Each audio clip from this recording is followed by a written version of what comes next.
I'm hearing a balanced approach between me going to my administrator and getting put on the calendar, but also me really not having to worry about it too much because they should also be making sure it gets taken care of. So when I start school year, and I guess I'm bouncing this idea off you, I'm planning on talking about it like, yeah, so-and-so, I'm open to getting observed. I'm okay with that, and maybe a couple months from now finding a date that works, maybe going a little proactive. I don't really have to worry about the pre-inquiry, them coming out observing me, the post-conference, because they take care of that, right? So at our school, they'll send an email out and say, hey, please check in with the secretary and make some dates. We want you to make a date for pre-observation, for the observation, and then whatever they tell us. They usually list it. And so I just contact the secretary. Now, there are teachers out there, I know this will surprise you, that say, well, if I wait long enough, maybe they just won't ever get to me. And so unfortunately, that throws work on the administrator, who has to sit there and figure out who hasn't done it, and then reapproach them, with another email or a third email or a fourth email. And so hopefully, you're going to work. I know you will, but if people would just go in and sign up whenever they feel comfortable, and then kind of start the process, it goes a lot smoother from an administrator's perspective. Yeah, I'm not an administrator, but I always try to look at it from all different angles.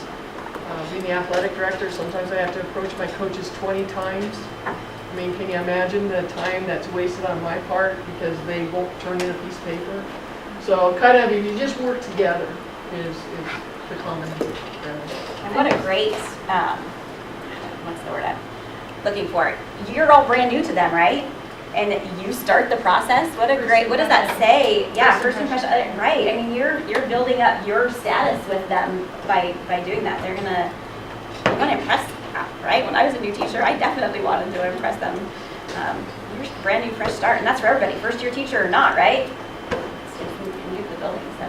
All buildings are different in how they handle it as well. I just got an Outlook invite from my secretary today for my first meeting. So some secretaries schedule that for their administrators as well. So don't be surprised if you get an Outlook invite from your secretary saying, here's your planning meeting or your goal meeting or whatever they want to call it.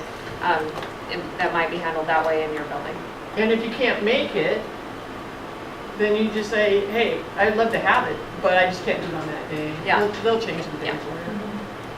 I can say in my building, myself and my building principal, we do things differently, for sure.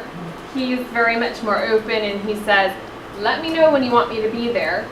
And I don't enjoy doing an entire week of 25 observation evaluation write-ups. So I've split my evaluations into groups of 5, and I say to these teachers, I'm going to come observe you this week. Tell me what you want. If I don't hear from you, I'll send it a second time, and then I schedule it. And I actually give my staff, I've already identified which weeks for each group, because I'm a little bit like that, and they can schedule them out for the entire year if they want to. But if I haven't heard by like 2 weeks prior to that week, I actually have my secretary send it to them and put it on their calendar, and I make sure that it happens.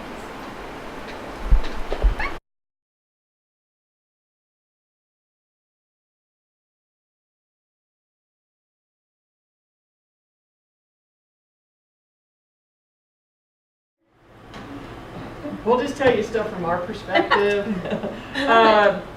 That, first of all, that October date, whatever, for student growth. The booster session, is that what you're talking about? The booster session. Don't miss that. That, if you're struggling writing your goal, they will help you through it. They will give you plenty of examples of how to do it. I actually just took one of theirs and just kind of changed it to meet my needs, and not to add any percentages to your goal is highly recommended, because if you don't meet the, my kids will increase by 50% or whatever you have as a number. That's really risky in the Auburn School District. You could just use the term increase or improve, and would be totally okay doing that. Did they tell you that? Like don't use numbers? No. Oh, that's our advice. Kind of Don't vague, use be numbers. open, you know, just keep it very simple and basic. And there will be people who will want to do percentages because, you know, that's how we've done it in the past. And, okay, so I said, go ahead and put the percentage in, then erase it and then put the word increase or improve or whatever. It's going to save you lots of stress from doing that. And then If you're a special ed person, you're used to having to write that percentage or some number into a goal, and that was the struggle that I had when I started writing student growth goals. As I was a special ed major, and I was like, you gotta have 80% in there or something, you know. You don't stay away from that because you just kind of lock yourself in and you limit yourself. And the other one was the small group one. That keep that larger than 3. I think kind of the number we've been talking about is somewhere between 8 and 10. We have schools in this district with a high mobility rate. I know I'm at one of those schools. If you set your small group at 3 and one of those students moves out, you're down to 2. And so you're just making that a really difficult goal to meet. Right, and playing the percentage game. Right. You lose 1 out of 3, you're at 66%. You lose 1 out of 10, you're at 90%. It still is, each person only lost 1 kid, but the way percentages work, so you just be careful. And the length of time in which you're going to do your student growth. I do it for 4 weeks. And first week I do a pre-test, the 4th week I do a post-test, and then I do 2 formatives in that 2nd and 3rd week, and then I'm done with that particular part of my evaluation. Try not to, I would highly recommend not do a whole year. Don't do maps. Maps, a lot of times the testing is after the window of May 15th, which is when your evaluation has to be done, and so your documentation won't even be complete. So you guys change kids at semester sometimes, right? Mhm. Yeah, so in elementary school, that's not as much the case. I've seen teachers in elementary school go like September to March or something like that. Maybe they're doing reading fluency or math back fluency. That's completely appropriate. We do that at the elementary level, but just be cautious with that at the intermediate level. Yeah. You want to keep that same group of kids. I do think it's okay too.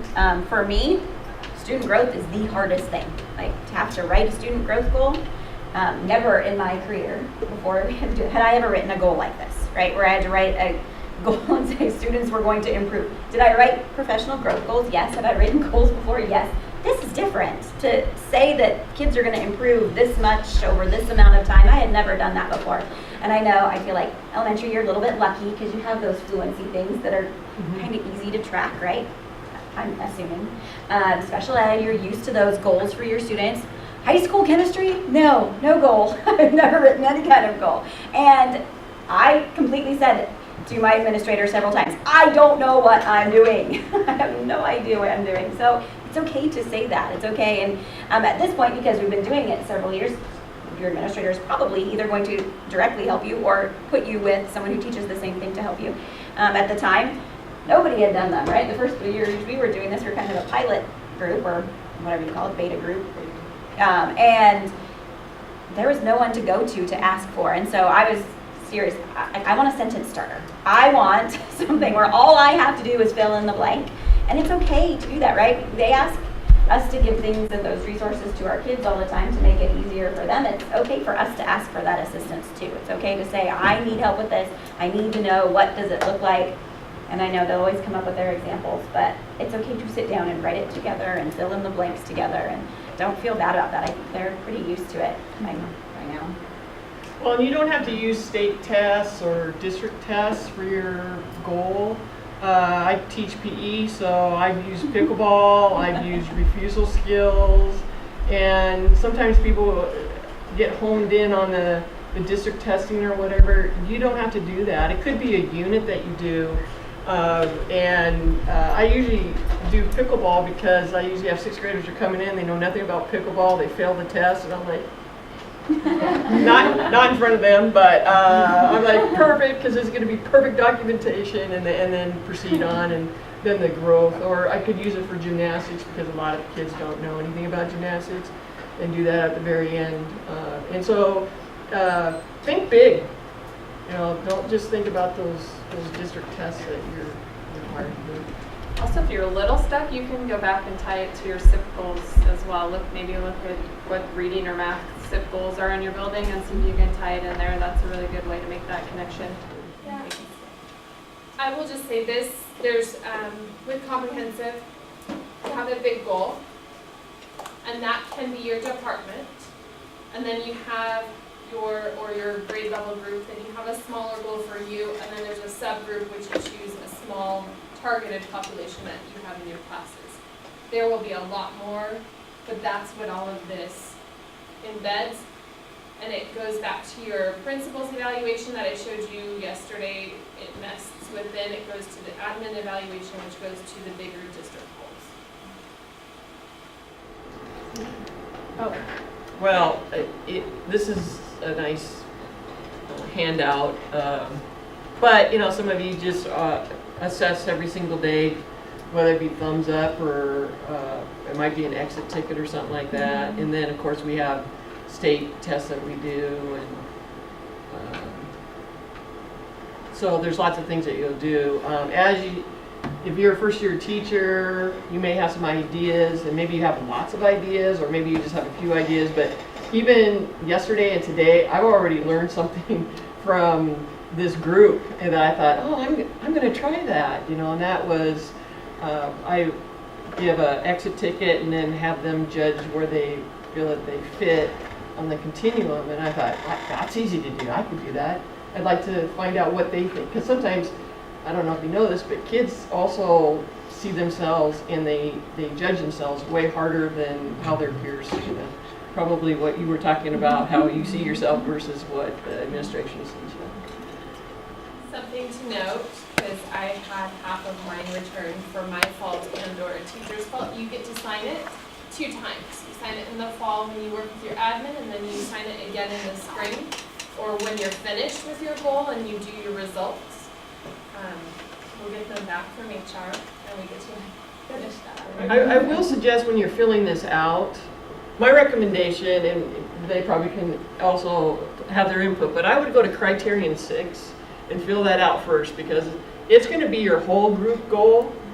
And then I immediately go to criterion 3, which is your smaller group goal, which can be the same, and mine always has been, as what criterion 6 is. But usually I'm thinking whole group, and then I'm going to do a subgroup. And I always say, well, they organize it wrong on the paper. But that's just because of who I am. But so I automatically, and I told our staff, go do criterion 6 and then go to do criterion 3, and you'll find it easier to follow along. You will get that electronically, so you can type in it too. And then save it, Yeah. because then next year you can just update it. You can, you can collect your data and put it on a spreadsheet, and that's all you need. Just have make a Excel spreadsheet, and if you're collecting data weekly, however you're collecting it, just put it on. You don't need to save it all. Yep, I turn in 2 pieces of paper only because I make tons of observations to turn it in. But it could be a 1-page. But do not bring their pre-test or post-test, their post-test, their quizzes, or whatever you did for formative, and bring that in there, because they really don't want that.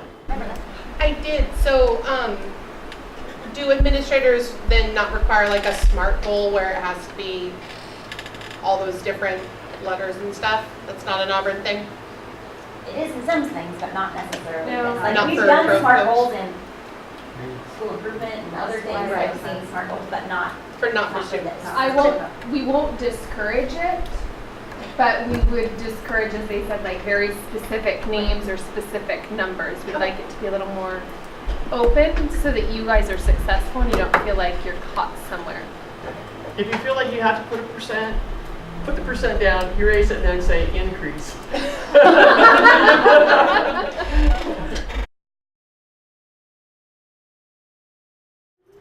I sat down with a teacher last year for 2 hours after she had gone through the training, and then I did a special session in PLCs for people who wanted to write their goals because they were so like, I don't know how to do it.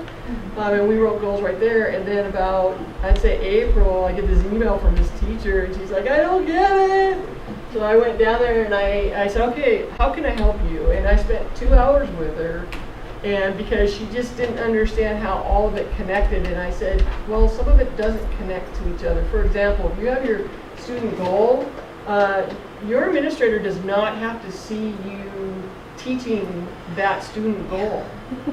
It's kind of separate, and so you don't need to worry about that. With your targeted group, you don't have to collect prior evidence of like, yes, the girls are performing lower, or yes, the students who are taking Spanish or bilingual are also performing lower. Is that just kind of your judgment?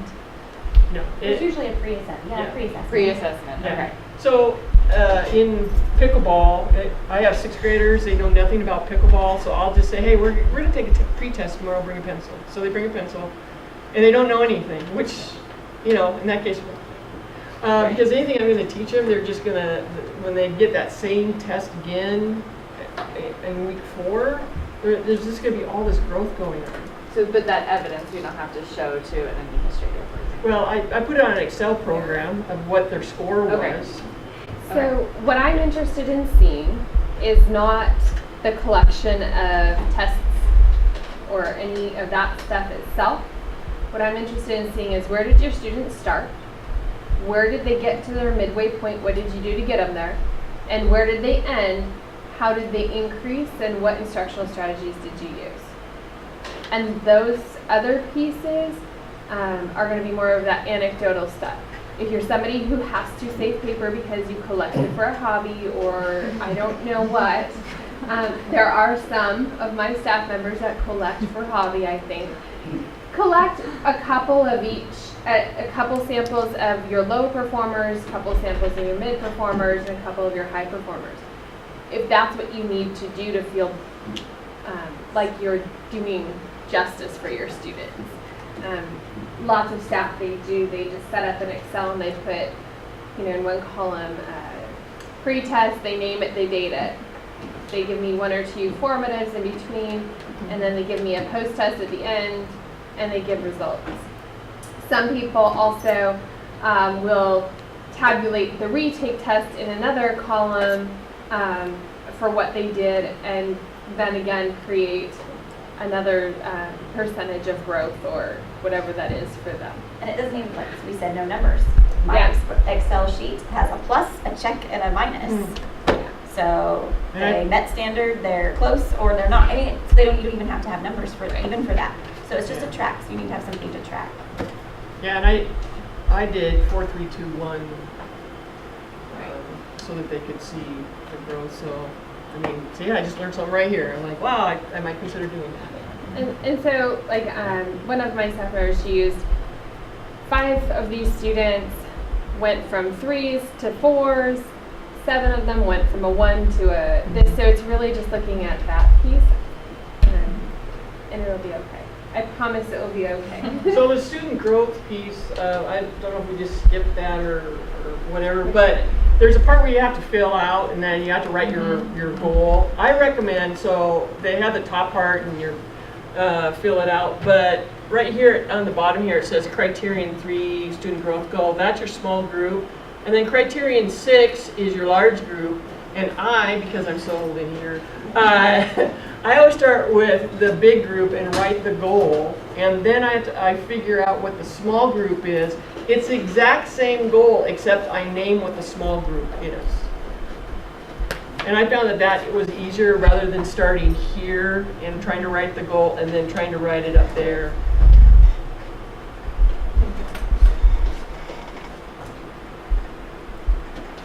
So part of that, I'll share a sample. One of my teachers that selected pickleball growth selected for their subgroup, and maybe they might be able to correct me, but it was students, I think we looked at students of diversity, because we had a lot of kids in that 6th grade class that had been, were ELL students or fairly new to the country. Probably their knowledge of what American sports even look like or even what PE looked like in the American school system was very different.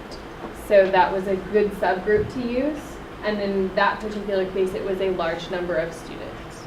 So I have to tell you what happened to me last year.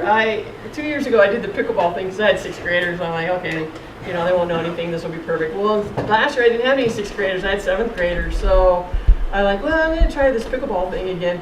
And I had 3 of my students ace the test on the pre-test. And I'm like, oh my God, what am I going to do, And so I thought, so I really had to think, how am I going to get them from getting them all right? So I gave them an extra credit not the extra credit, but an extra question that was really, if you were going to make changes to the pickleball rules, what would they be, and how would that change the game? And thinking that question isn't too difficult. I found that those 3 people, they raised their hand, they go, I don't get the question! And they really struggled, but then once they figured it out, they did really well. But it caused me as a teacher to say, okay, if you have a student that aces it in the pre-test, how are you going to make them move? The other thing I had those 3 people do is I said to the class, hey, these 3 people, I'm not only your resource, so if you don't know a certain rule, well, these 3 people right here, they aced the test, and so they are another resource for you. And those 3 kids are like beaming and so proud of themselves. And then they started helping people, and I'm like, okay, well, so it really stretched me to think, okay, well, what am I going to do in this scenario? Because I don't want to see them flatline. And it worked out well. I would say that's also a good spot if you run into that, where you can release that locus of control. And it also, I would say this, I'll echo superintendent's message, that's how you teach each and every kid and get growth with each and every student, is that the upper end. I think when we think about growth with kids, we think about that lower end, but in this case, she was able to show that growth of the other kids too. And I think we had a conversation more about those kids in some respects than we did about the subgroup, because it was a really great learning experience. Okay, so I'm a high school English teacher, but this would also work for elementary teachers, where I'm thinking, like, my goal might be to improve base reading scores. So since we have STAR in this district, I'd probably choose SDQA, which is the San Diego Quick Assessment, which is a teacher administered test. That way the kids can't blow it off like they will maps. So I would give that at the beginning of the semester, and then maybe say in December before Christmas break, and then refer to what I did throughout the semester as my assessments to get to that point. And then I can use that for whole group and for the small group. Yep. Correct. Sweet, I've got it. Okay, cool. Yep. Yeah. Get your goal down. Well, It's easier to tone it down. I'll isolate my lower Right. groups, yeah. Okay. And think, I tried to figure out what group could I use besides the usual small group that a lot of people use. And so I was going to do like free and reduced lunch, which I'm not privy to that information, but my administrator is, and they could at least give me the names of the people, so I could, at least I would know who they were. I would encourage you also, especially if you're secondary, your whole group could be for all 150 kids, and a subgroup could be for your lowest performing class. So it could be for your 3rd period class, because as an average, when they started out, they were at 70%, but everybody else was at 75-ish%. So your subgroup doesn't have to be super, super small or a specific demographic. It could be as large as a specific class period. Any other questions? Comments? I have a question. I've heard a little bit about goal length that you were talking about a moment ago. So do you get to determine the scope of your goal? Like, say, I am going to do this pre-assessment second week of school, and I'm going to do another assessment a month later, and that is your student growth right there. You can do it like that? Because I guess I was under the impression that it was something you do like a beginning of the year assessment, and then it's like their whole growth over the entire course of the year. No. Remember, well, you may not know this because that's your next session, but the longer you stretch it out, people are going to be moving in and out. Okay. I always do mine because I want to do it and then meet, the administrator. Here you go, mine's done. And I always like to do mine at the beginning of the year.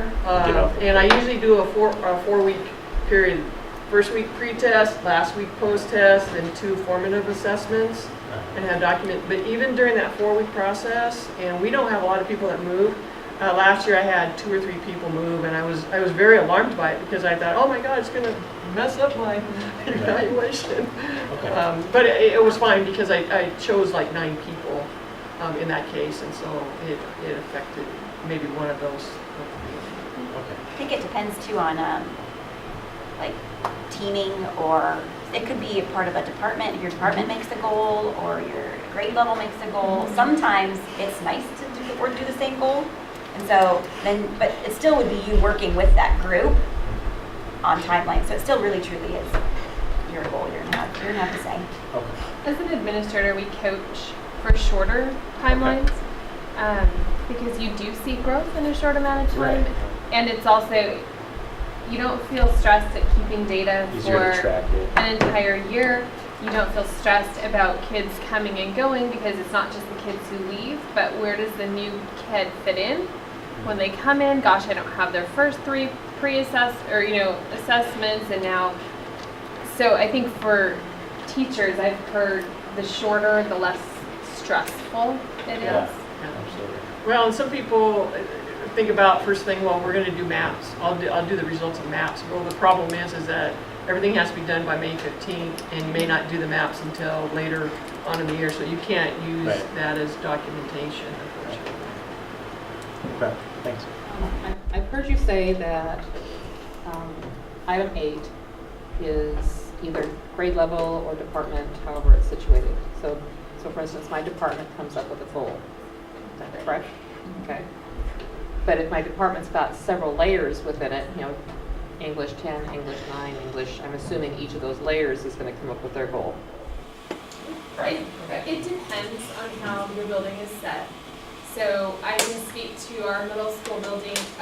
All of our ELA teams, 6th, 7th, and 8th grade, made a decision that they were going to focus on close reading and comprehension for students. So their goal was to incorporate that within each unit and increase student comprehension through close reading. That was and so I had 7 adults, 7 teachers doing that. Some of those teachers then chose to make their goal 6 to fit within close reading and comprehension, and then as well as goal 3. A couple of them made a decision like, yes, we're working on this as a whole, but I feel that my 8th grade students really need to know how to cite sources appropriately as they move on to the high school. So while they focused on this as a group, the 8th grade teacher chose to do source citation using a specific format. So it depends on how much you want to really focus on. And it doesn't have to be a group goal, because I always do individual goals.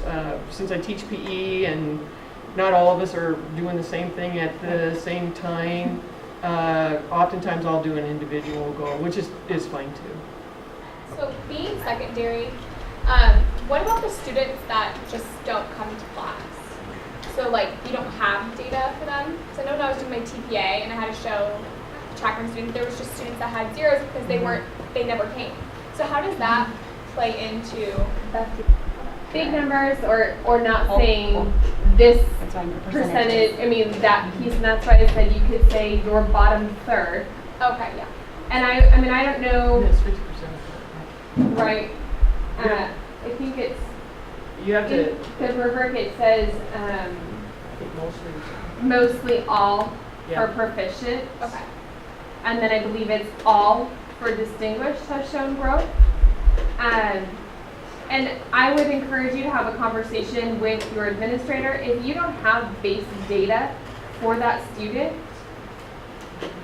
it's difficult to say where they truly fall.